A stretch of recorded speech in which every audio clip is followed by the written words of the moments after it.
Good afternoon.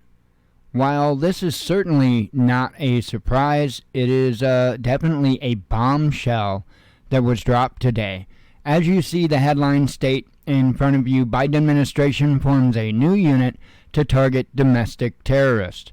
And the subheadline, so to speak, says, the U.S. Department of Justice has created a special squad to target homegrown extremism, citing a rise in anti-government and this is the one that I love, anti-authority ideologies.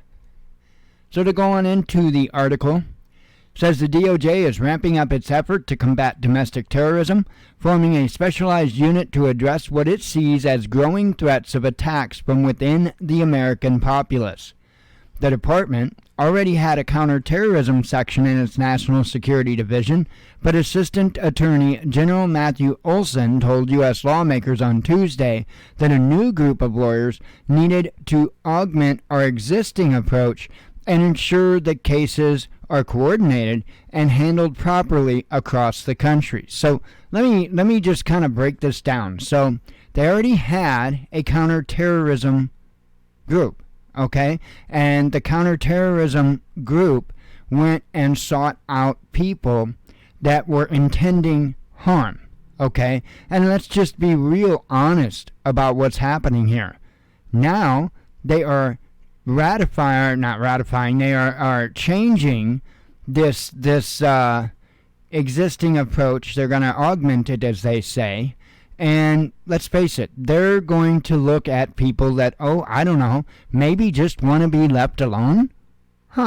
So you see how it goes from people that are actually wanting to cause harm to now encompassing people that just want to be left alone. That's the truth of the matter. But let me go ahead and read. We have seen a growing threat from those who are motivated by racial animus, as well as those who ascribe to extremist, anti-government, and anti-authority ideologies.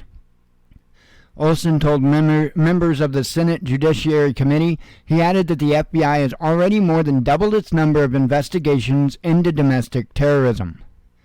You have to watch labels very closely. Olsen revealed formation of the new unit just days after the U.S. marked the one-year anniversary of the Capitol riot, an event that President Joe Biden has hyped as the worst attack on our democracy since the Civil War. Other Democrats have called the January 6th riot a racially motivated insurrection that was incited by then-President Donald Trump.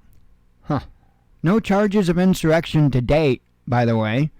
And I really fail to see how it was racially motivated, but nonetheless, leaving no doubt as to the types of ideologies that the DOJ is targeting with its terrorism crackdown, Olsen told senators that the Capitol breach is being investigated as an act of domestic terrorism. However, none of the more than 700 people who have been arrested in connection with the riot has been charged with insurrection or a terrorism-related offense. An FBI official, Jill Sanborn, said at Tuesday's Senate hearing that the greatest terrorist threat comes from lone extremists who seek to carry out domestic attacks after being radicalized online. Parents who are angry over politically charged school curriculums may fit that description, according to the National School Boards Association, which sent a letter to Biden last September asking for Washington's help in responding to threats against education officials. The group likened some of the heated protests to domestic terrorism. Attorney General Merrick Garland responded a few weeks later, ordering an FBI crackdown on threats against school officials. FBI Director Christopher Wray told senators last September that his agency's domestic terrorism caseload has exploded since 2020 to about 2,700 investigations. Much of the potential activity is racially or ethnically motivated, he said, and the biggest chunk of those cases stems from white supremacy. Racially driven extremism has been the FBI's top domestic terrorism concern since at least 2019, and I would urge you to take a peek into history a little bit and just kind of see what kind of programs Hitler put in place. Shalom.